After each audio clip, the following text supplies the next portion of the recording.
Good morning. This is the JP Dinnell podcast, episode 61. I am JP Dinnell, and always I have Lucas with me. What's up, buddy? How are you? What's going on, man? Doing this one from a little distance today. I dig it. Yes, we are. Today I was working with one of my clients up here in Sioux Falls, South Dakota.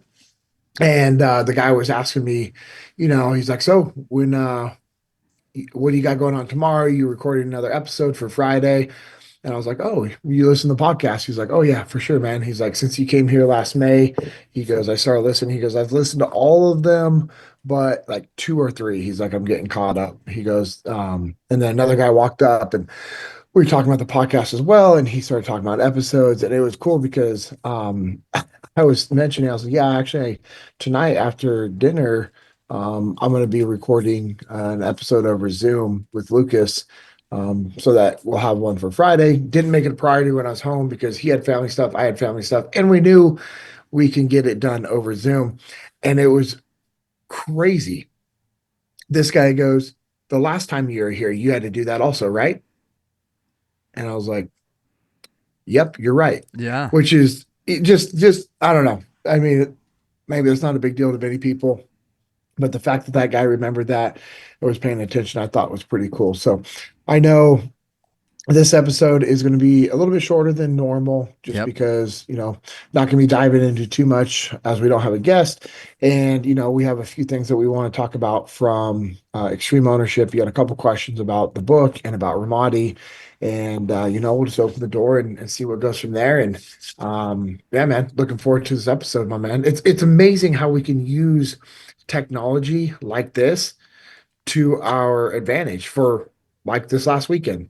You were crazy busy. I was crazy busy. Now we could have got an episode in, but it would have taken away valuable time from our families and things that we had going on. And so it was cool to be like, hey, we'll just get one when we're on the road. So here Yeah, we we'll just are. knock it out. Yeah. So here we are, and this is a question that I've had, or I since I originally read the book Extreme Ownership, and then sort of putting some of the pieces together, and I'll let you fill in some of the puzzle pieces as they come up for this for our listeners, because me doing it, it's just not as fun. But if there was any one thing in Extreme Ownership that really stuck out to me that I was like, I need to know more about this, it's from which chapter is this? It's from the Check Your Ego chapter, and this would be chapter, as I'm flipping back, chapter 4. And this is a chapter Okay. that Jocko wrote. I've heard in a couple of settings you talk around this, but I've never heard you directly address it. And it's handled in the book fairly delicately. And I think that that's wise to do whenever you're reading it and trying to make a point. But as I've gotten to know you a little bit and can fill in some of the blanks on the players involved here, it seems like there was a lot more going on in this particular situation than is discussed just in the few pages that are addressed. I'm sure you know the scenario that we're talking about, but there were some Army advisors who were working with some Iraqi, I guess they would be sort of like Iraqi special forces guys, Yep. and I'll just and there were several groups that were like this. Part of y'all's task as Task Unit Bruiser was, or really the coalition forces in general, was to train the Iraqi army to have capability enough so that we as Americans could move out and they would be able to Yep. defend themselves, right? Yeah, that's the goal. Okay, so there are some of these groups that they're kind of training with this special forces type capability. And I'll pick up here on page 94 in chapter 4 of the book Extreme Ownership. One particular group of advisors from another part of Iraq had similar capability to our SEALs in Ramadi and worked alongside a well-trained Iraqi army unit. Unlike most Iraqi soldiers, these troops were equipped with good gear, including some of the best rifles, scopes, lasers, night vision goggles, and body armor in Iraq. With the right training and the right equipment, these Iraqi soldiers' skill level and operational capabilities far exceeded other of the Iraqi army units we worked with in Ramadi. Because of their superior training and the high level of visibility with U.S. top brass, the Iraqi unit and their U.S. advisors had a great deal of leeway to operate wherever and however they wanted. When they got wind of the action in Ramadi, they quickly gained approval to move there and get to work. Now, these guys are working with the 1st of the 506, which is the Band of Brothers.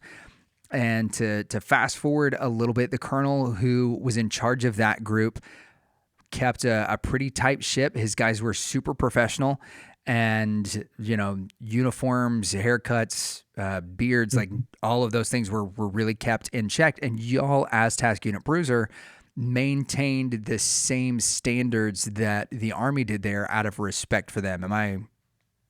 Yeah, as Yeah, in we didn't have beards because they didn't have beards, and we were shaving every day. We kept our hair cut short. Like most of the time, we were just all shaving our heads with like a zero or a one on top because one is just hair. Who cares about it? We're in combat. Who cares about your hair? And we weren't in a region that really um would need there was no need for us to have long hair and beards. Now there are some regions and some mission sets and you know areas of operation that's needed and guys have the ability to do that and they have those waivers, but we didn't need it. I mean, we were in Ramadi, Iraq, working with conventional forces, so there was zero need for us to have long hair and beards and or sloppy uniforms that were mixed matched and not within standards. so these guys didn't meet grooming standards, and I'll fast forward past all of that. Mismatched uniforms, mustaches, those kind of things. In the minds of some of the members of this new unit, they were above conforming to the colonel's grooming policies, but that alone wasn't an issue that could be overcome. Yeah, and After, the reason why is because they had the authority and ability to have relaxed grooming standards because of that unit and because of their mission set. They showed up in country with long hair and beards and mustaches because you start getting that approval process before you head overseas. yeah, It's not like you're like, hey, we're going to be, no, it's all right. Hey, we're headed overseas a couple months ahead of time. Let's start getting that stuff grown out. And so these guys already had these relaxed grooming standards and they were allowed relaxed grooming standards by the military. So I just want to, make sure yeah, we, yeah, because it says here cl- that was an issue that could have been overcome. After all, a yep. clean uniform does not a good soldier make, but the problems didn't stop there. Some of the unit's U.S. advisors did not address the first of the 506 soldiers with professionalism and respect. They talked down to not only rank soldiers, but also senior leaders, considering virtually every rifleman of the first of the 506 had more combat experience than most of the men in this unit ever would. This was especially shocking. To make matters worse, the new unit made it clear that they had little interest in listening to or advice or learning from the SEAL Platoon Commander and his men. After several weeks of sustained combat operations in one of the worst sectors of Ramadi's, our SEALs had learned lessons that saved lives. And this talks about specific gear and that kind of stuff. Eventually, what happens is when the first of the 506 and the Tactical Operations Center inquired about the unit's specific planned location for a mission, a standard practice to prevent friendly units operating in the area from accidentally engaging them and enabling the first of 506 TOC to help send their location when needed, or to send help to their location when needed. The unit provided a 4-digit grid from a military grid reference. This meant the unit's troop could be located anywhere within a 1,000-meter grid square, all but worthless to the first of the 506 TOC. Either we had learned some tough lessons in information sharing or lack thereof that had resulted in fratricide in such a dangerous operating environment with large numbers of well-armed enemy fighters, multiple friendly units maneuvering in the same battle space. Such a lack of coordination could well mean a death sentence. So Mhm. these guys, they show up. They do have lax grooming standards, but as you say, they had permission to. It's a Yeah. weird mix because at this point in the Battle of Ramadi, you guys are being asked to bring Iraqi troops with you on mission. Y'all Yeah. have talked to the people in your chain of command and let them know that like the ratio that they were wanting for the types of mission that y'all were doing actually put more lives in jeopardy. So there was some lax there. Yeah. And so this unit comes up that's mixed. Now, one of the things I'm curious about because what's his Dakota Myers talks about in his book that they were there as advisors for the local army and militia, and in particular, his story of the particular operation where he was awarded the Medal of Honor, where many of his friends lost their lives, that they were there in an advisory role, Now, it sounds like this is sort of the same thing where this army group is there to advise these Iraqi special forces guys Yeah. not to necessarily engage. At this point, though, are they working together as a combined unit, or is it the advisors are advising this Iraqi unit how to operate within the battle space that is controlled by the army at that point? So there's a few things to think about. One, how are you supposed to advise without going out there and doing the work with them? And that's something that we'd bring up. They're like, "Well, you guys are supposed to be advising." Okay, what's the best way to advise? Actually going and doing the work with them. And you have to understand that this unit, like us, and anybody who had the desire to go and get after it, they're going to want to get out there and work. They're not, because the Iraqi soldiers weren't at a level yet. Now, the goal was to get them where they needed to be, but we equally wanted to and needed to be in the fight. Ramadi would not have been able to have the drastic turn that it did had we just been doing training on base and been like, all right, go do a mission, come back and let us know how it went. It would be a slaughter fest Yeah. for those guys. And or they would turn over and they'd be working both sides. So we knew that the best way for us to deliver impact was to actually go out there and conduct the missions, build relationships with the local populace, and empower these Iraqi soldiers to be able to go out there and learn how to do it themselves. I'm sorry, empower them to do it by us going out there and teaching them how to do it. They had to actually learn it. And advising is just that. You're going out there and advising them. You're doing it with them. You're watching, you're observing, you're stepping in when needed, taking lead when needed. And so this army unit, they weren't doing the wrong thing in regards to how they were advising. They were legit badasses that wanted to get after it. They just had some ego problems because they were special forces. And unfortunately, and I'm not saying that all special forces have ego problems, but we all have our ego. Our ego drives us. SEALs have ego problems. Delta Force has ego problems. Green Berets have ego problems. Rangers have ego problems. MARSOC, PJs, combat controllers, go down the list. Fighter pilots, like they have ego problems. It's when you don't have the ability to control your ego that can create bad environments like this. By them giving that 4-digit grid, it was like a polite FU. Like, oh, you want this information? Here you go. And it'd be like me handing over my ID, but my middle finger being in front of it as I hand it to an officer. Super unprofessional. But hey, you want my ID? All right, here you go. And I slide it in between those fingers. Like it just wasn't called for. Now, I met some of those guys. They came out and were talking with Seth and I and doing operations with us and trying to get in the mix. The guys I interacted were super cool to me. They were super cool to Seth. That was my perspective of what I saw. But you could tell there was some professional jealousy there. And you could tell that they were trying to get into the fight, but they just weren't doing it the right way. And that's the problem that we encountered when we got to Ramadi is because the soldiers that we were working with were used to other forces, I'm sorry, other special forces treating them poorly. And we had to overcome that. We had to be very adamant about building relationships and establishing trust and showing them that we respected them and listening to them when they were talking and taking their ideas on board and saying, hey, yeah, let's run with that. And being very diligent about, hey, what can we do to help you guys? What can we do to support you?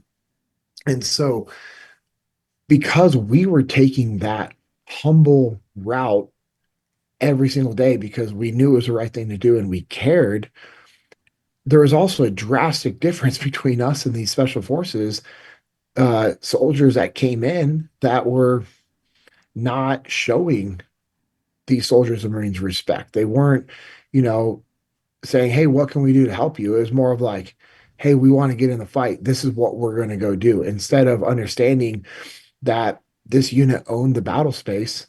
And the best thing they could have done is say, hey, Colonel, what can we do to help you? We got these highly trained Iraqi special forces. We're special forces as well. What can we do to support you? Where can we help? And if they would have come in with that attitude, I think it would have been a drastic difference. But they didn't. And they were unfortunately just used to doing things the way they had always seen it been done, which is come in, kind of do what you want. You have that little free pass because you're special forces, and you can kind of do things the way you want. And unfortunately, it didn't last long. So it's unfortunate because those guys were highly capable. They were they were an asset. They could have been a phenomenal asset, but it just didn't work out that way. So you brought up Seth. Jocko in that chapter does talk about the platoon commander that initially there was this call that was like, hey, there's another special forces group that's showing up here that have similar capabilities to ours. Yeah. They're going to take our missions. And Jocko's like, listen, the enemy is outside the wire. So Yes. this is, you said like, this is Seth, your big brother Yeah. in the SEAL This is teams. Seth and That's, I. yeah. He's talking about Seth and I because these guys came in and we're talking with Seth, myself, and Benny, trying And to get work with us, asking us how we were setting up our gear, how we were doing things. And it's crazy because I'm like 23. And I remember one of the guys, he kind of was, I mean, whatever. I don't care. It didn't hurt my feelings. I didn't take it personal or whatever. And when Seth was talking to him about me being the LPO out there and him talking with myself and Benny and then finding out that I was the LPO, he's like, how old are you, man? I'm like, 23. And they were just like kind of like mocking me for being 23. And, I was too young to be in that position and all this other stuff. And I was just like, okay. Like I kind of want to be like, but I am, yeah, I'm doing these things and hey, my boss trusts me and I have more kills than all you guys combined. So cool. You know what I mean? But we weren't jerks. I wasn't a jerk back to them and we were super cool. And I think because we were cool back to them, they, you know, um, they would come and talk with us and try to get in on missions and go do stuff with us. But unfortunately, they didn't do it with the people that really mattered, which was the Army and Marine Corps leaders that owned the battle space. And it's unfortunate because they could have been a phenomenal asset. yeah, it's interesting to me, like reading that chapter in particular, because there's not just the lesson about like humility and making sure that you're treating people the way that they should be treated. It doesn't surprise me that you say that they were cool with you because they saw you as another elite group, but treated the conventional forces poorly. Whereas one of the Yeah. primary things that Task Unit Bruiser was known for is how well they treated the conventional forces. That was sort of a staple of who y'all were as task unit. A lot's been made in recent years of the amount of action that Task Unit Bruiser got during the Battle of Ramadi, not just in relation to other special forces, but as a special forces group, just in general, the amount of missions that you guys were able to do, you'd already mentioned, the amount of action that you guys saw, the amount of enemy that you guys were able to put down, and the quality of the troops or the soldiers that were in that group. SEALs is probably the best way to put it, as I'm like stumbling over all my words here. All the SEALs Right. that were part of that, right? So how much of that had to do with y'all's attitude towards the conventional forces versus not just the groups before you, but the groups that came after you and the groups that were trying to work with you at that time? Was it just that people saw how efficient you were, how effective you were, that you guys were just absolute units and they were like, no, we want to work with these guys? Or was it more of an attitude thing that kept y'all in the battle space as active as you were, as often as you were? It's 100% a battle space. I'm sorry, 100% an attitude thing because it's not like we were so much more badass than the soldiers and Marines that we were working with. They were equal. We were equal to them. We were actually trying to get at their level when we showed up. This National Guard unit had, been in combat every single day for 14 months straight. They had more, I mean, it was crazy. That unit probably fired more rounds in combat than all the SEAL teams combined since Vietnam. So we were trying to elevate our game to get up to where they were operating, and we were learning from them. They were learning from us. We were building relationships. So it's not because we were some like just crazy, like just a unit out there. Now we were seeking the enemy out and hunting them down, but we are empowered to do that. The colonel empowered us to go hunt the enemy down with his soldiers and with his Marines. We weren't doing that by ourselves. They were doing it with us. And you know what? Hey, you want us to train up the Iraqi soldiers how to do it? Cool. On the job training. Come on, you're coming with us. And we would take the good ones that wanted to be in the fight. And the ones that didn't want to be in the fight, they always, injuries happen, sickness happens quite often.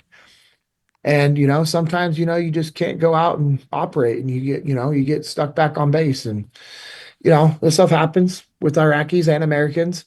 And, we would take the ones that wanted to go out. And it wasn't because we were so much more epic than those soldiers and Marines, because that's not the case. We were equally matched. These soldiers were very capable. These Marines were very capable. And we had a freaking incredible time just going out there and doing work. And at the end of the day, that's what we were doing. We were doing work. It was a work that was needed at that time. We respected the Army. We respected the Marines. We respected their leadership. We respected our leadership. So at the end of the day, it doesn't matter what you have us doing.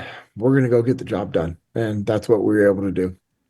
Was it weird to you, like, because this is sort of where I want to peel back the curtain, right? You said that that initial interaction of, you know, you're too young for your position with guys that likely did not have the same amount of combat experience that you had. Probably Um, not. was it was it strange working with a mixed unit from the beginning that had the American advisors and the Iraqi soldiers, or was that something that you guys at this point in the deployment were getting used to? No, we kind of were forced to do that right away from the get-go. And so it was already something that we were used to. We were just trying to minimize the negative impact that the Iraqi soldiers would have by not being trained up, equipped, and bought in like we were. Right on. So Yeah. when you kind of get this sort of slight, you say you just brush it off. Did Yeah. that tend to be kind of that?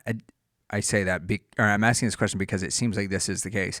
That was kind of the attitude of that entire unit of like, oh, he's too young. These guys are just conventional units. Hey, we know what's best here. That seems like it sort of showed on day one. Did it get worse Mm. as they were there, or do you think that it stayed the same and it just created resentment between them and the conventional forces that eventually made the colonel ask them Yeah. to leave? I don't, I can't speak on behalf of what the colonel saw and felt. Sure. Obviously, wasn't there with them, talking with them. I like I said, I didn't take it personal when he said that because I just took it as a comment because yeah, I was pretty young. I'm in this leadership position. We're doing some things that not a lot of people were doing and not a lot of people had done in a very long time. And so I think, it was maybe someone who's just socially awkward and they're trying to bro out and they're just, making a joke, trying, the military is unique, we eat our own, man. Yeah. And sometimes we do it through humor and not realizing what we're doing. Like I said, I didn't take it as an attack. It was just a comment. I worked with an Army Special Forces unit in Okinawa, my very first platoon. We pushed over there on my very first deployment. We pushed over there to do some training, and we were tasked with, being on this water training operation. And this older Army Special Forces guy was like, What are you guys doing here on this training evolution?" And he wasn't being rude, he was just asking. And I said, "Well, we're told that we're supposed to be the maritime face of this training evolution because, this is what we do. We're a maritime operation." And this guy goes, "How old are you?" I said, "I'm 21." He goes, "So you're 21. I've been doing this for over 20 years. And you're going to advise me on how to do maritime training?" And I'm like, I know it's kind of silly, right? I was like, but, I was like joking with him. And at this time, I was like, but, this guy's comment was legitimate. Yeah. The guy had been Army Special Forces for over 20 years. I'm on my first platoon. I'm 21 years old, and I'm supposed to be there to advise him on maritime operations because we're the Maritime Special Operations Force. I promise you, that guy had done more of these training things that we're doing. I'm not going to get into what we're doing than I had ever done, ever. I Yeah. promise. And it was just, hey, I don't blame the guy. I mean, if you were in his position, wouldn't that seem a little silly? No doubt. Yeah. So I didn't take it personal. Right. When it happened again in Ramadi, With Army Special Forces again, I didn't take it personal. I didn't take it as an insult. I took it as a funny comment, and it was just like, "Yep, I'm in charge." Like, like, cool, man. Big gulps, huh? We'll see you Yeah, we'll later. see you It was later. like kind of like a Dumb and Dumber moment. I was like, "What do I say to this?" And again, those guys were never jerks to me, Yeah, and I didn't see them be jerks to Seth because I promise you, I'd have a different opinion. right. So yeah, I mean, I think it's you know, you mark it up to missed opportunity because of ego, because they were good Americans that I'm sure wanted to get out there and get in the fight like every good American wants to that's in our position. And you're in Ramadi, deployed in Ramadi. Why would you not want to hunt the enemy down if you had our training and expertise and background? And these guys had the same type of training, expertise and background. So I don't blame them for wanting to get in the fight. I just wish they would have taken a different approach because it would have been really cool to work alongside them and just you know, Yeah, just rack up do. some good times together. Yeah, there you go. Do damage to the enemy, right? Rack them and stack them, baby. So when this situation like comes to a head and things start to part one, what was that like? Like, what kind of communication did you guys get during that? Like, particularly, okay, so they give the 1,000 meter grids. You've got your quick action force. I'm sure that's ready to do that. You've got other teams that are ready to kind of move in. You know, I've talked a lot about the armored division who came in and helped you. The guys, the Ready First Brigade, I believe is who it was, that Yeah, came they're in. phenomenal. Yeah, were able to come in when y'all got in dangerous situations or to assist with missions, and they're giving this 1,000 meter grid, which is too much space Ridiculous. for them to cover. Was there any point in time where that was something that y'all were asked to assist with, like, hey, we don't know where they're going to be, you know, can you advise us on where they might be in order to try to give us a hand, or no? No, we didn't know that information either. Okay. So I couldn't have advised. I mean, they might have asked that to Seth. I don't recall that. They Yeah. never asked me. Maybe it was Seth or Benny, but even if they did, it's like we didn't know what they were doing. Yeah. So, It just seems so which wild. is crazy too, because it's like, what are you doing out there? Like, what intel do you have? I mean, I'm sure they had intel, but from where? What were they? I don't know. The whole thing was unique. Yeah, it seems a lot like I'm trying to think of like a direct business analogy, but it seems more like the tightrope walker that like has the safety net but just Hmm. decides not to hook it up. He tells everybody, "No, I've got the safety net."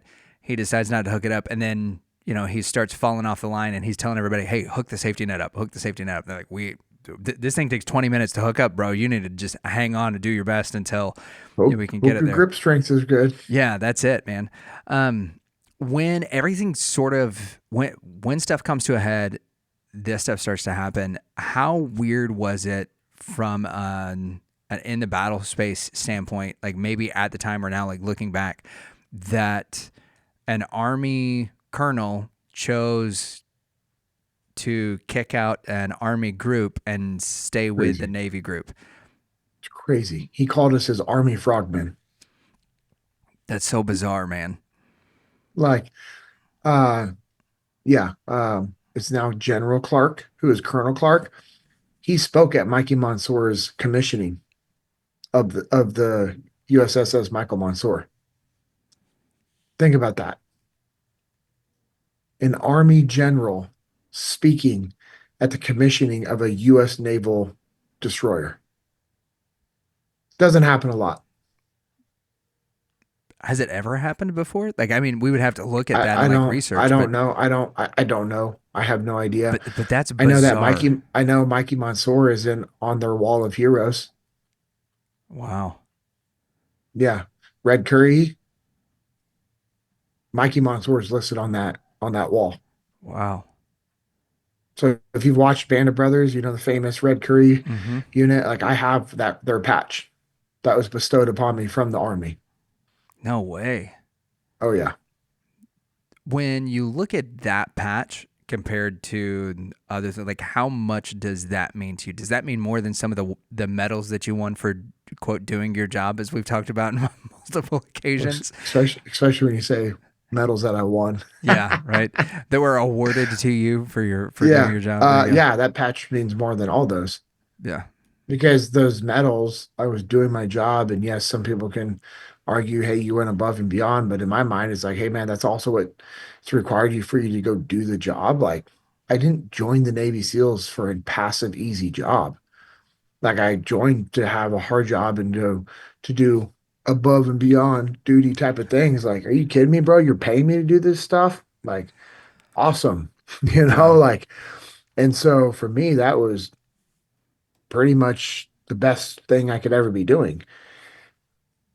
And to have that patch given to us and to have an Army Accommodation Medal with Valor, that's pretty legit. There are soldiers that don't have that. And the Army put us in for that. And so it just shows the power of relationships. I mean, if anything, that is one of the strongest um examples I have of the power of relationships right there. Because when you really, really think about the bureaucracy of the US military and the fact that Navy sailors were awarded the Army Accommodation Medal with Valor, that's stupid, bro. I used to get calling out for stolen valor from soldiers all the time in my uniform. And I don't blame them. Yeah, no kidding.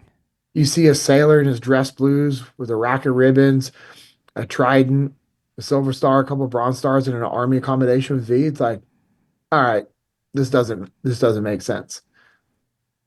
And I would explain where I got it, and their attitudes would instantly change because I would talk about Colonel Clark and McFarland and the Ar Ramadi and the First 506 Infantry Division and being at Camp Grigador. And it's like guys are like, oh, okay. And I've actually met guys that are like, bro, I was there with you. I was there, and I'm like, what? And they're like, yeah, I was at Camp Crigador as well. I'm like, where'd you stay? I was in Full Metal Jacket. They're like, bro, I was at the building right by the gym. And I was like, dude, it's just crazy, You guys crazy how both, that works. yeah, y'all both could have been saved by loofahs. Yeah, maybe. I met a Marine this last weekend at the Jesus and Jiu-Jitsu event down in Dripping Springs that was with us in Ramadi. No way. Yeah, That's wild, man. bro, it was awesome. That's So, that's too bizarre. What belt was he? You remember?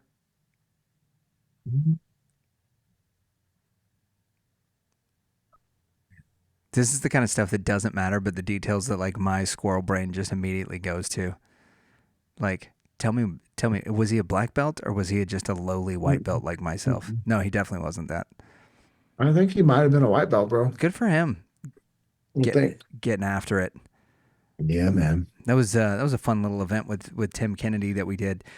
You That was. yeah, I've got some stellar footage of him demonstrating all of the wonderful things from his clinic, including some smother attacks where he used a Mr. JP Dinnell as his training partner for those. That was fun. Yeah. Tim is a good human. Yeah, man. So you said at the very beginning of this that these guys were not going about this the right way, particularly with the troops that they were in, because you were having to ask the question, like, is that really the best way to advise? When we're talking about checking our ego, this story is really easy for us to look at and to say, okay, so these guys got removed Yeah. from this battle space that they wanted to be in because they couldn't check their ego. They decided not to work with the conventional troops that were there. Not only were they not doing the grooming standards, which could have been overlooked, but they treated all the people poorly, and their relationships were so bad that a separate entity within the special forces that had to do with a completely different branch of the U.S. military was chosen over them instead of the guys that were in the same branch. So it's easy to look at it and say, like, all right, they didn't check themselves, check their egos. Not checking your ego when it comes to life, when it comes to business stuff, when it comes to stuff at our home, oftentimes comes down to making sure that we actually know what's happening. So when you talk about like that wasn't the best way to advise, what is the best way to advise somebody? I mean, In regards to like what we were doing for the military, you just talking about advising somebody in general. I think let's start with what you guys were doing in the military because I think it will get to the point of like an in general thing and that we can kind of pull Yeah. some lessons from that. Yeah, I think it applies universal across what we did and what businesses are doing. It's the same thing we teach at Echelon Front when in regards to when we're having conversations about how you should be training people. So one, you make sure that they have a baseline of training in a controlled environment. All right, so that's on base. So making sure they know how to load their weapons and unload their weapons, making sure they know how to fire their weapons, making sure they know how to aim their weapons, make sure they know how to clear out malfunctions, make sure they know how to patrol, make sure they know how to hold their weapon while they're patrolling so they're not pointing their weapon in the back of their buddy's head or the back of their back. Hey, keep your finger off the trigger, use the safety, all these things, right? And so you're getting a baseline and now it's like, okay, cool. We can add a little dynamic movement to shooting and moving and making sure that they're safe. And like, hey, if I have guys that have never done shooting and moving, like it's the same thing I do. That's why, yes, it is universal because what we did in Ramadi is what we did in the SEAL teams and what I do as a shooting instructor and what we teach people to do. I'm going to be there close. And like, if I was to go out on the shooting range with you and you've never done shooting and moving, I'm not going to be like, all right, hey, here's what you're going to do. I'm not going to talk through it, show it to you, just let you run. And while I sit back on the cooler and I'm like, all right, no, I'm going to be right next to you, bro. I'm going to be like walking behind you with my hand hovering above your shoulder because I have to grab you to stop you. And my other hand is going to move the weapon in a clear and safe direction if something was to happen, if you're getting a little squirrely. All right. I'm going to put myself in a position to where if you're bringing your weapon back and you're just a complete knucklehead and it's turned and now it's like under your chin, like I'm going to be in a position where I can scoop under, push the weapon out, try to interfere your finger from closing the trigger. But even if I can't, cool, it doesn't matter. It's pointed downrange, a safe direction. If you pull the trigger while I'm pushing it away from you, I don't care because it's in a safe direction. So we would do that with these Iraqi soldiers. All right, hey, they're shooting. We're moving. We're going to move. We're going to sit down. We're going to start shooting. They're going to, we're going to cover and move for each other. We're going to learn this basic gunfighting technique. And while we do that, we're walking with them. And then, maybe it might be a little bit back and we're going to speed it up and add a little more dynamics to it. And it's like, hey, well, now we're going to shoot and move. And now we're going to flank and set up an owl ambush. Well, guess what? Before we do that with the weapons, we're drawing out on a whiteboard. We're drawing it out in the sand. We're doing dry rehearsals. So we start at the base and then we step up, proficient, step up, proficient, step up, meaning they're proficient. They've proven that they're proficient at this level. We take the next step. Proven proficiency, take the next step. Proven proficiency, take the next step. And then once they get to a point where like this Iraqi Special Forces group was with these Army Special Forces, which hats off to them for the phenomenal training that they provided these guys. Clearly, dude. Green Berets and Special Forces are phenomenal at training other foreign military units. They're incredible. And so, no shock that these guys were where they needed to be. And so, cool. Now they're proficient. Can we take them out on a mission? Handful of them. Handful, we're good to go. Let's grab them. Let's take them out. And then while we're out there, we're just doing our thing, but we're also kind of watching, keeping an eye on them, making sure that they're not doing the wrong thing. And if they're doing something wrong, hey, bro, come on. Like, hey, weapon that way. All right, cool. Awesome. There's a video, I'll have to find it.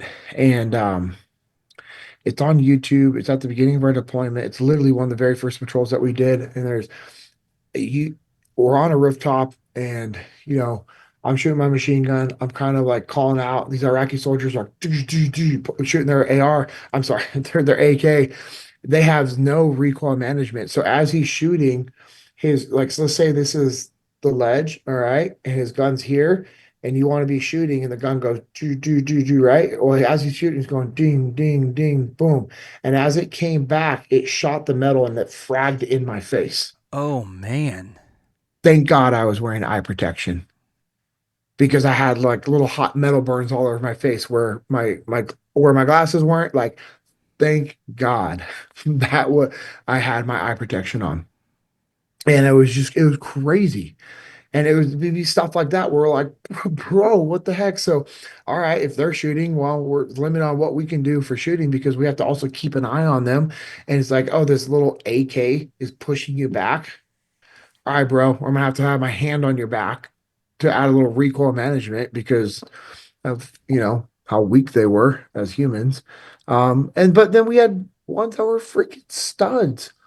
And so we would empower the studs and help them step up and, you know, be able to go out there and take on a little more responsibility, a little more responsibility, a little more responsibility. And then when it came point, like at the end of that deployment, these guys were taking lead on missions. And it was awesome. But it's because we were doing it with them every single day. That's how you advise. That's how you build up. That's how you train. You have to walk them through, you have to talk them through things, you walk them through things, and then you escalate and elevate as they show their proficiency. So when you got done with your time with Task Unit Bruiser, you get moved to another platoon. You've got a pretty stellar reputation at this point. You have a lot of things that have been awarded to you. You've got the entirety of everything that happened from Task Unit Bruiser, the reputation of all of that, sort of at your back. You get put in this new platoon. What's your attitude like when you go to the new platoon? Because it very easily could have been, the sort of big dog on campus attitude that a lot of people have, right? None of us had that. Not one of us had that, man. I'm Yes. telling you, not one guy from Task and Bruiser had that I knew of. And this is the unique thing about it, and this is the point that I kind of want to draw out because there are a lot of people like, particularly for myself, when I got moved from one division, I was working in parts at a Harley dealership, and then they moved me to being head over parts and service. My ego was of the like I hadn't really done the service side of things before, and so now I'm helping out with the service stuff, and I'm doing that because they noticed that I was good enough to do it, and so because I'm good enough to do it, that means that these guys over here that are handing me these extra tasks that I'm having to do, that must mean that they suck this much that I'm having to do their job, right? So, but it's difficult not to immediately start to think that way with why are you having to pull Yeah. me in to do this is not really, you know, my job. And so whenever they shift that now the next place they moved me to was to help with marketing. And I'm like, you guys have some stellar marketing people. I must just be so good at this that you guys need everything that I have to offer. So there are these moments whenever we get moved from new divisions, whenever we get promotions, maybe if we're really experienced and we come to a new company that hired us because they want that experience, they want the expertise and stuff that we have, we'll have that, I guess, that sort of battle with our ego of whether or not we do walk in with our reputation, with knowing that people wanted us there or whatever, kind of at our back. That's not something that you did. How do you keep your ego in check in a situation like that? Because you had to do it. Um, it was just a product of the environment that I had been in for so long. When you're surrounded by humble leaders and humble teammates, that rubs off on you. And we know that humility is the number one characteristic of great leaders. Now we talk about that in an official manner at Echelon Front, and it wasn't like that was being said at the SEAL teams, like, "Hey guys, no." But we also knew that humility was key Yeah. to building relationships and key to victory. And I remember one time we were up at Fort Knox doing some training, and we were walking down the road. It was at night. We had gotten back to the training facility. We broke for dinner. We came back and it was dark and we parked and we were walking up this dirt road to get up to the building where we were conducting the training. And it was myself, Benny, Doug, and Wes. And we were walking up and there is a vehicle just hauling butt up. And we kind of like move out of the way. And, we know it's one of the teammates. And, I don't know. I think Doug said, like, yelled something at the vehicle, like to slow down or whatever. And I remember making the comment, and it was like, I was totally joking, but I was like, man, our task unit would be hurting if the four of us got smashed by the SUV, to lose myself, you, and you. Like, And it was more of like a joke, but it was also a little bit of seriousness to that because, you had Doug who had a good amount of experience, Benny who had a good amount of experience. They were both snipers. I was a sniper. Wes was a sniper as well. Wes was our medic. And I was like, man, we'd be hurting. And Doug, I can't remember exactly what he said, but it was something along the lines of like, hey, bro, gotta watch that ego. We can be replaced. And it was something I wish I could remember. Man, this was like 2003. Oh, no, I'm sorry. This was 2005, when this was said. So 19 years ago. But I just remember the premise was, hey, man, got to check that ego. We can be replaced easily. And it was just a good reminder that he was true. It's like when I got out of the SEAL teams, it didn't affect the Navy at all. It didn't affect the SEAL teams at all. Yeah. Like my job was filled. My chair was filled. My desk was filled. You know, hey, the the machine keeps moving forward. And so when you're a part of a unit that is prestige, but also you can be replaced tomorrow if you're gone, it keeps you in check. You're not that great.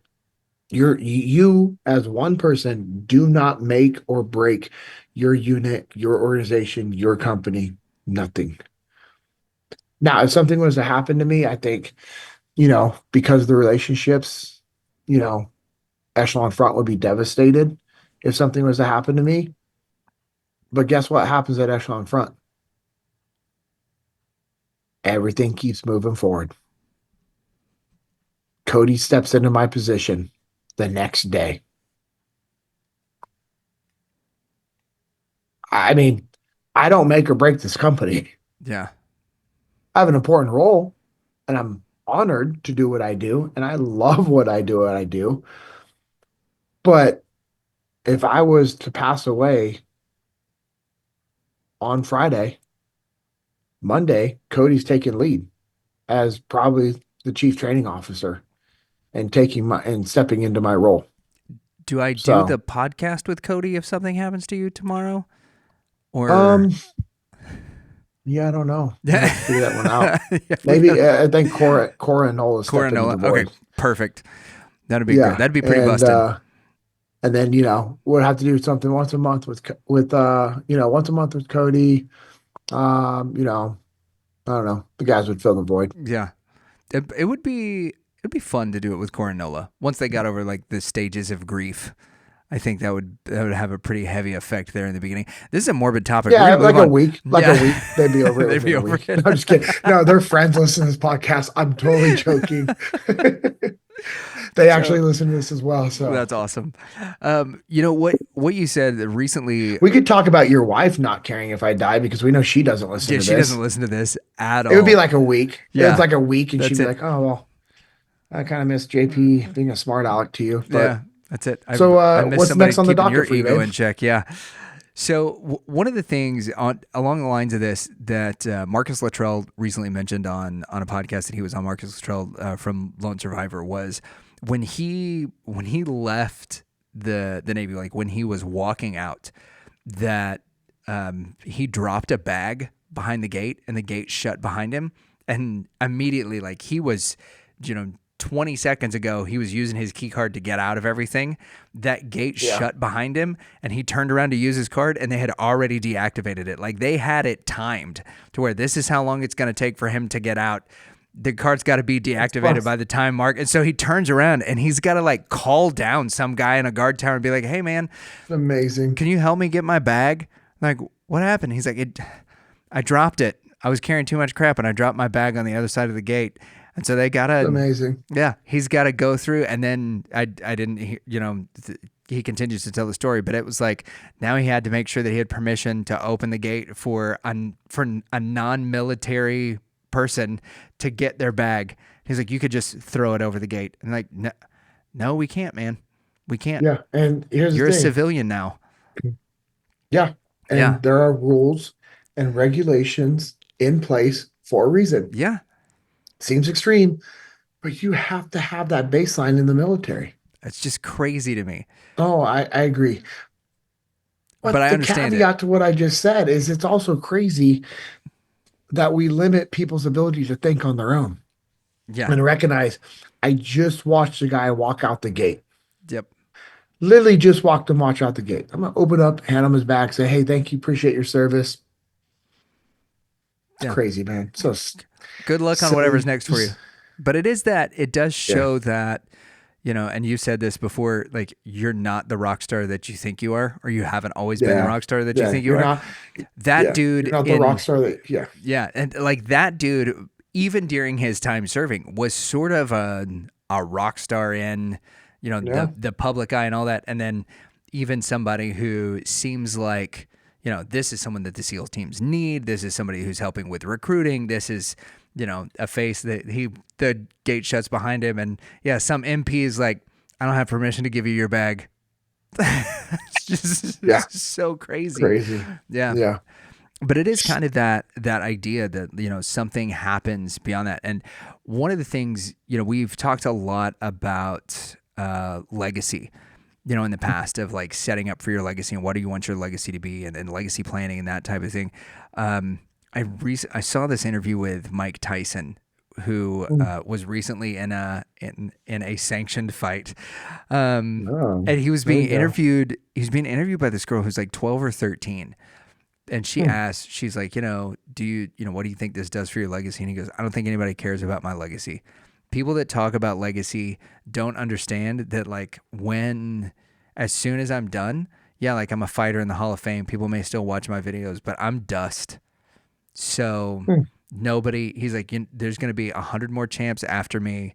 There's going to be 100 more people that, talk about me. Like I may be in debates, but for how long?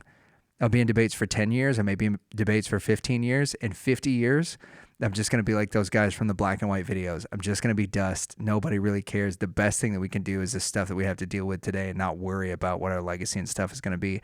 And I do think that's an interesting perspective on that, especially in light of, not just everything that guy has accomplished, but when we talk about humility in general, when even sometimes when we're talking about the legacy play, our ego can get so involved that the legacy play no longer becomes like what's best for the team. Yep. It comes Yeah, what's yeah. best for that. So let's say I'm new in a place, I've got my ego in check, Okay. and I'm working well with the team. We're figuring things out, getting towards the end of my tenure, and I'm realizing like I don't have the big thing that is gonna get, a plaque on the wall. I don't have the big legacy play that's made.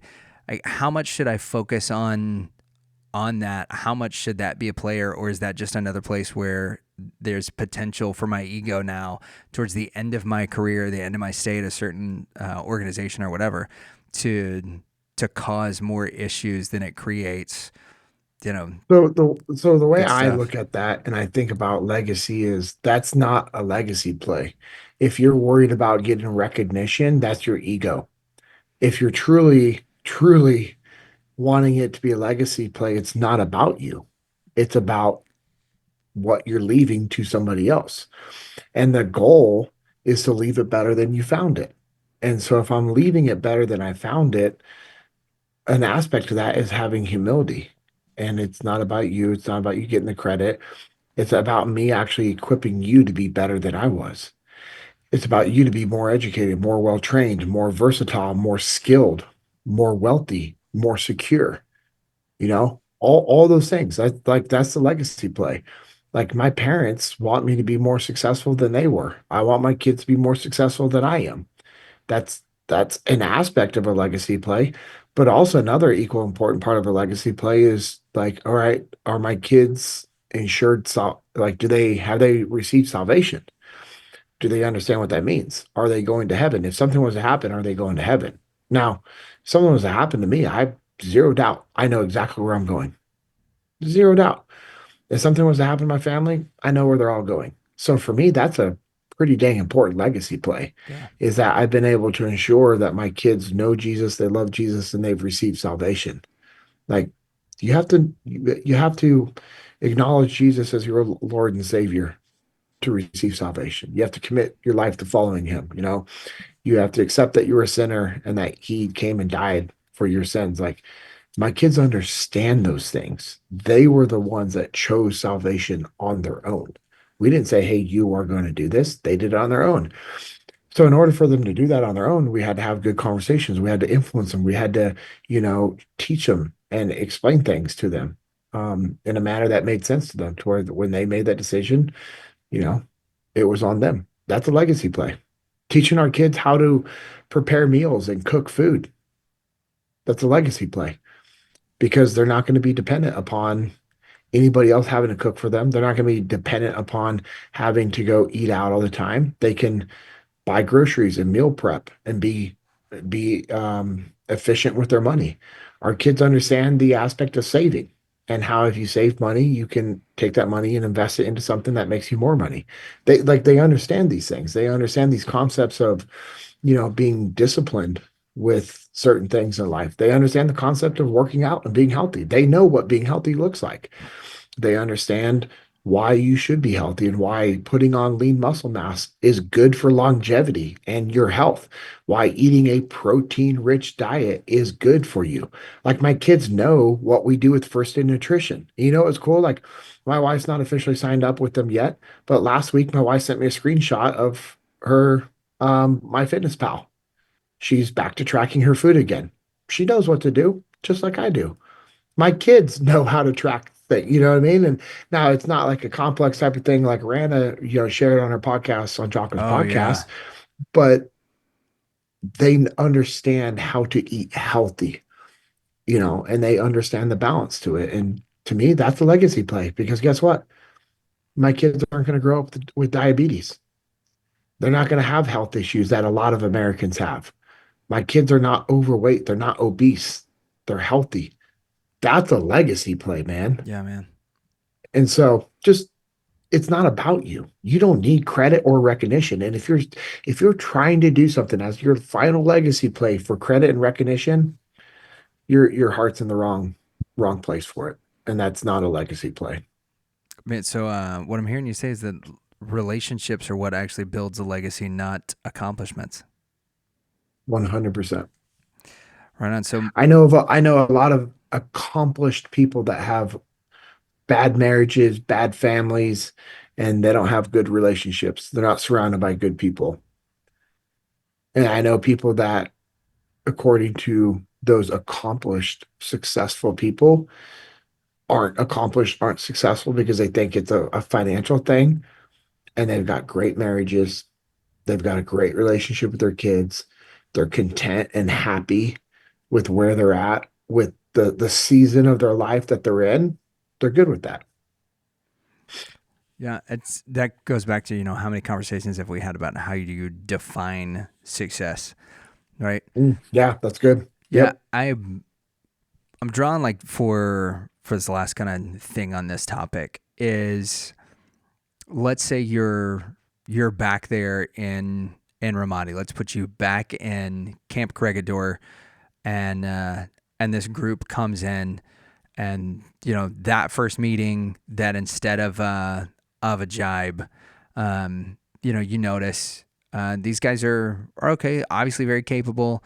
A couple of days in, you're seeing that there's a weird attitude that's there, and they ask you like, "Hey, what we're getting."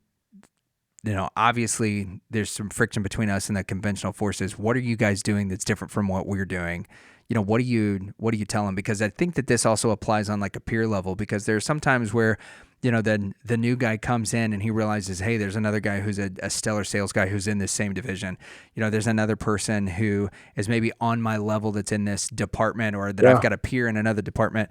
And you notice like, hey, this is what's going on. How do you approach them whenever you see that and say, hey, listen, Yeah. So the guy's complaining to me because they're not getting work and they have friction. Is that what you're yeah, saying? yeah, he comes to you and he says that. How do you approach him at that point?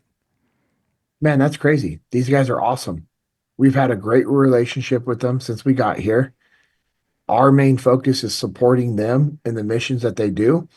And because we've made that our main focus, we go out on every single operation with them. And We go out on operations without them because they know the things that we're doing is to support their overall mission. And we take the time to sit down and explain our plans. We have alignment and we have a really good relationship with these guys. Is there So I'm indirectly telling them what they should do by telling them what we do. is there ever a point where you approach them? Like, does it get to a Maybe. place where you Yeah, approach them, or maybe. do you wait for it to come to a head? And if you do approach them, like, No, no, you don't what want it does to that come to a look head. like? I've done that before in business and life and relationships. And man, when it comes to a head, it's not the time that you want to be had. I've made that mistake in business relationships and just friendships and relationships, like where I was like, why didn't I talk about this sooner? And it's part of life, it's part of our journey. You learn, and hopefully you don't make those mistakes too many times in a Right. row. But I think the first thing you do is what I just said. Hey, we have a really good relationship with them. This is what we do. And this is Yeah. what we get to do. And then maybe if it comes up again, and let's just say I have a good relationship with these guys and they're getting frustrated. Now I'm a little more direct. I'm like, hey man, like walk me through your process. Like walk me through your interaction with these soldiers because I'm confused because I don't have any issues with them. Yeah. I have a great relationship with them. We go out on operations every single day with them and on our own. I don't understand why you're not being able to like just walk me through your interactions. And so what I'm doing is hopefully when I'm asking them to walk me through it, they see where they're being jackwagons, where they can be like, oh, yeah, I'm an idiot. Because now they hear me again saying what we do and how we do it. And then also now they're, and so that you got this version of what we've been doing and then they're saying this. Well, there's not even any overlap there, bro. Like it's two opposite ways. So hopefully they see it. And if they don't, I can say, hey, do you mind if I give you some unsolicited feedback? I know you didn't ask me for feedback, but can I give you a little advice and feedback just based off of what I've seen and what I've been able to do? And if they're like, yeah, shoot, go ahead. I'm gonna now tell them like, hey, it seems like you don't have a good relationship with them. And I know you guys are fully capable and you have some great assets and training and gear, and your Iraqi soldiers are obviously incredible. But that doesn't mean anything to this unit. What's important to this unit is boom, boom, and boom.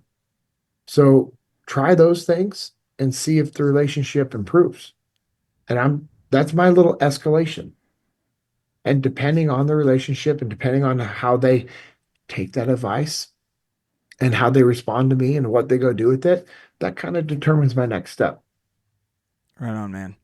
Dude, I think Yeah. that that's so easy to apply, right? That not Yeah. only when you recognize when you can see that frustration in others, but also I think in the reverse. I think if you see yourself and you're being the frustrated person, that's a pretty good indicator that like, hey, I need to detach. I need to check my ego in Yeah. this. I need to get that stuff figured out, man. So be humble, check and build your relationships, keep your ego in check, and see if the whole team isn't just a little bit more successful for it, so that you don't end up being shipped somewhere else in the country where there's less action and you don't get to do as much fun stuff. Is that Yep. did I get that? Nailed it. That's good. I'm paying attention. I'm taking notes. So Not bad for an NCC. yeah, not so bad for an Which, NCC. on that note, the only reason why I even said that to give you any credit or recognition I for love that this. just jackfoolery of a thing. No, I'm just kidding. Is I got to give a little shout out to my buddy Colby. He was in the training today up here in Sioux Falls, South Dakota with Missouri River Energy Services. And Colby, I guess since I was up here last May, started listening to podcasts. He's listened to all episodes but two or three. That's awesome. He loved the episode with Ryan Parrott. Hard not We to. talked about the episode with my daughters and another guy by the name of JP. Pretty, obviously very, very ruggedly handsome No man with doubt. that name and Super great buff. style and Yeah, can run for miles and miles without taking a breath. factual Yeah. while underwater. Yeah. Um, It's he amazing. uh Like a water he buffalo. That's crazy. So he also listens to the podcast, and we were talking about like hey, what, because Colby's like, hey, what's been your favorite episode? I was like, oh man. Now I talked about the episode with my daughters, but then also, I mean, I'm a fan of every episode that we've done, especially with guests. And JP was like, man, that episode with that younger guy that kind of been in and out of trouble. And I was like, okay. I'm like, it's either James or Ian, Yeah, right? You know what I yeah, right. mean? Yeah, But then he said jujitsu, and I was like, okay, James, and he was like saying all these things. He's like, man, he should have been locked up or dead. And I was like, no, I think that's Ian, and so like we're yeah, kind of going back and forth. But it was cool to sit and talk with these guys and hear them talk about how they enjoyed the episode with Ryan Parrott, with Mike Mitchell and Cody, and basically all of our guests. And they were yeah. like, it was hard for them to pick their favorite one. Tony Cowden was obviously an incredible episode. Tony's great, man. Um, yeah, it was a good one. I just want to But it wind was Tony up and let him go next time we have him on. Like, I would be fine if neither one of us talked and we just like gave him a topic wheel, spun it, and we're like, all right, Tony, go here. yeah, our rating would change though, right? I Like would. we It would would just take a. lose. There would be more editing on my part. We would have to do that one several weeks before we released it, so that I could get that figured out. All right, man, if you're a glutton for punishment and the episode's just gonna sound like, and then I, and then that, and then we were, and then son of a, like that's what, Yeah, I that's mean, true. I don't Yeah. know. If you're into that, that's cool. But anyways, what I really thought was cool is JP was talking about Ian in just a very positive Yeah. mindset and how he was, just shared the same feelings that you and I have about Ian, about how he's a good kid, man, and he chose to turn his life around. Yeah. And yeah, if you look at it from a statistic standpoint, Ian should have been dead and or in prison for the rest of his life. Hmm. But God showed him grace and mercy. Ian also has taken ownership over his life. Yeah, man. He doesn't make excuses. Sometimes I kind of have to nudge him along and be like, hey man, where are you at with this stuff? Like you need to get these hours done. And he's like, yep. And he does it, man. He's got a job that he enjoys, he's doing well and he He's loves the hustling. Lord and he continuously seeks a closer relationship with the Lord. He doesn't make excuses for a situation. It's incredible. And so for me to have two of my clients talk about the podcast, it was pretty cool. And it was funny. Colby's like, so when's Lucas going to be putting together those NCC shirts? And I'm like, well, I know he's already been talking with Josh. I've been talking Yep. with Josh. On the Path Printing is going to be coming up with some NCC shirts. Hopefully, I know Joshua is printing today and he's printing tomorrow with David. Yeah, David man. Lee. That's how I say it in my name every time. Nice. But Josh and David have been knocking out the work, which has been cool. I was able to do some work with them the other week, and That's cool. it's gonna be good, man. I'm looking Yeah, forward to it. So, I'm stoked about it. I think any episode with Mike Mitchell is a winner for oh, me because not because he every time. yeah, not just because he's great on air, but because he and I have a magical ability to be able to make you uncomfortable before the show starts. And I think that's my favorite thing about Mike Mitchell. We've got I don't know whatever it was that like as soon as he and I started talking, we're like, oh, we're the same kind of weird. Okay, this is perfect. So yeah, shout out Yeah. to Big Mike Mitchell. I think he's getting ready Big for Mike. another half Ironman that's coming up in the way too cold. Yeah. Also Yeah. tomorrow when this comes out, we'll be running our half marathons. Yeah. Which you've don't you have like Yeah. an all day class that you're doing earlier that day? Are you gonna run in the morning or are you gonna run I don't after that know. class? I don't know if I'm doing that all day class anymore with David. I know Dave is doing it. I wanted to be able to do it, but we have the half marathon. There's also a um, farmer's market for Little Calico Nice. that Steven and his wife Amanda are going to, and my wife is going to try to get over and help for a little bit if possible. But we have a full day planned that Saturday already before we knew about the farmers market and everything. So we have people possibly coming in town. Also, I have buddies that are in town for that High Rocks. race. Is it Hydrox or I Hyrox? have no idea. That sounds terrible. Um, yeah, it's like this new thing that's in base. It's Hyrox, Hyrox, Dallas, Hyrox, Dallas. A bunch of my friends from First Form are going to be in town, and there's a big First Form after party after that big event. Yeah, if you look them up on Instagram, Hyrox, like it's The freaking fitness nasty, bro. It's competition for it's just a different everybody. version of what similar to CrossFit. Gross. I know. That So my buddy Will, that's gonna he's take so competing much in that. effort. My neighbor, It starts at uh, 4:30 in the morning. yeah, yeah, yeah. That's But there's a insane. lot of different heats. Okay. Is this Um, Will my first neighbor form Jared, Will? he's competing in it. Oh, that's cool. Yeah. Dang. So 40 global cool, man. races, 90,000 athletes, 50,000 spectators. That's wild. More athletes than spectators, dude. That's impressive. Yeah. Yeah, it's Yeah, so unreal. that's this weekend too. Crazy, dude. Yep. Yeah. Cool. Well, You still got a what you couple of got? days. Yeah, you still got a couple of days to sign up to for the for Yes, Honor Those run. December 3rd event. Oh, Yep. Yeah. So if you what? there's still a couple of days to sign up for the Oh for yeah. Honor Those run, or to honor those run. If it's Friday, you can still get in on it. Saturday, Sunday, pick the day that you want to run. You can do a 1K, 5K, 10K, No, no, no. 1 mile. one It's mile. either 1 mile, Okay, 5K, 10K, 10K. half marathon, marathon, or ultra. There you go. Ultra. Yeah. Oof. Yeah, I would say if you're signing up for it today, probably don't do the ultra. Like maybe if you're Andrew Paul, you could do that, but the average person shouldn't aspire for the ultra if you're signing up for it today. I think you do it and you just do it. Yeah, I'm out. That's Okay, why they cool. gave it So, 2 days for whoever wants to do the ultra. So yeah, sign up for it. You can still get the gear from that. It's $50 to sign up. All of the money goes to a couple of veterans charities and to sponsor. So America's Mighty Warriors is one of the charities. There's another charity that I can't think of off the top of my head. And then the other thing it goes to is to sponsor veterans and first responders to get them to leadership events so that they can learn on the job skills that they need in order to move in their civilian careers and to better themselves. So pretty incredible stuff there. Speaking of, there is an Echelon Front 1 day leadership workshop here in DFW on December 3rd, which Mr. JP mhm. Dinnell is teaching, which I'm pretty stoked about.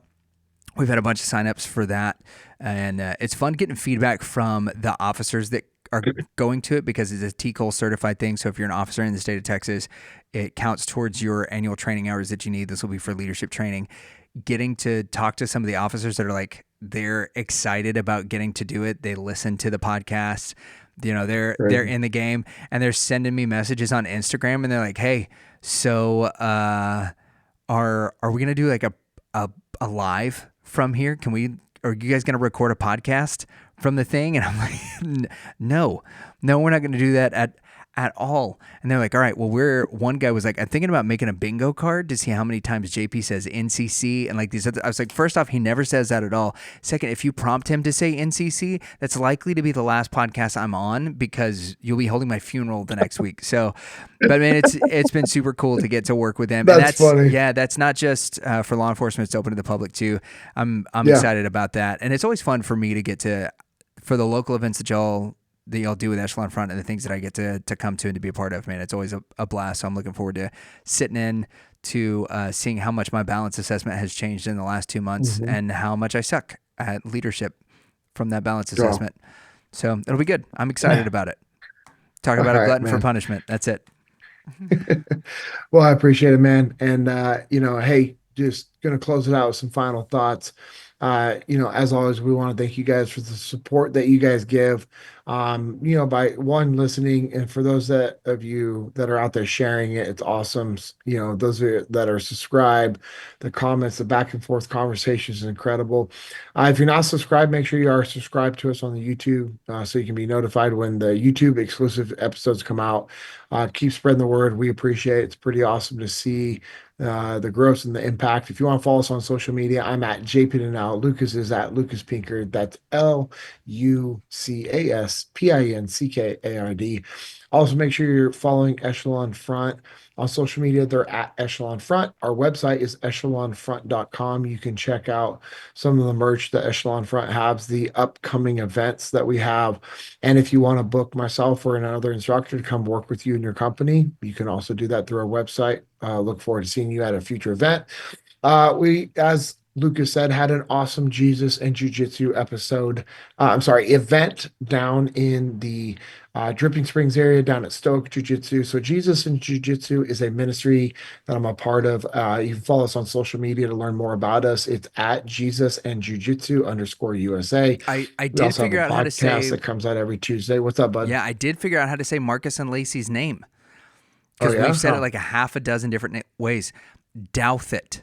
Marcus and Lacey Douthit? Douthit. Yeah, Marcus is the black belt at Stoke Jiu-Jitsu. Lacey's his wife who just got her black belt. And then Leif and Tim Kennedy. That was Nice. a stellar event. Yeah, Douthit. Douthit. I'm going to keep Douthit. saying it so Yeah. that I can make up for all the times that I butchered it. But it's okay because Oh, they cool. misspelled my name whenever they sent me an email. So we had to do it like 5 times. It's all good. That's amazing. So we had the podcast, we do live events, also have a discipleship program that Isaac's taking lead on with Lucas. Pretty incredible. I'm very thankful to be a part of that. Also, make sure you check out littlecattle.co. It's a at that Texas beef beef. company I'm a partner with. Um, we are a custom beef company that allows you to order exactly what you want anytime, and we are able to deliver anywhere in the lower 48 states. We also have a ground beef subscription plan. We have different beef tallow products, which include body butter, tallow cream, lip balm. We also have beef sticks, which are so incredible. They're freaking If you want to be a delicious. wholesaler for the beef sticks and or the beef tallow products, send an email to amanda@littlecattle.co. Also a partner of the printing company called On the Path Printing. Send us a message on Instagram. We are at On the Path Printing. Let us know what you're looking for. We'll see what we can do, get alignment with you, and send over some pricing options.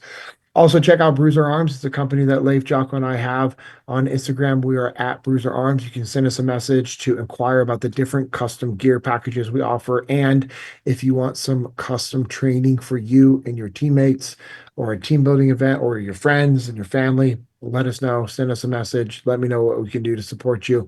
Also, go to originusa.com and jockofuel.com to check out those two incredible American companies, American made products. What they have done is just absolutely incredible. If you want to get some of the best jujitsu gear and regular clothes that are made 100% in America, go to originusa.com, go to jockofuel.com to get the cleanest supplements and cleanest energy drinks out there on the market. Um, Hey, as we close it out, I just want to remind all of you that humility is the number one characteristic of a great leader. And when we are able to be humble and we're able to check ourselves and subordinate our egos, we're going to be able to build relationships. And relationships are paramount to victory. So I hope this episode has been a reminder for you to go out there and do the work that's needed, put in the effort, and to never settle. This has been the JP Dinnell Podcast, episode 61.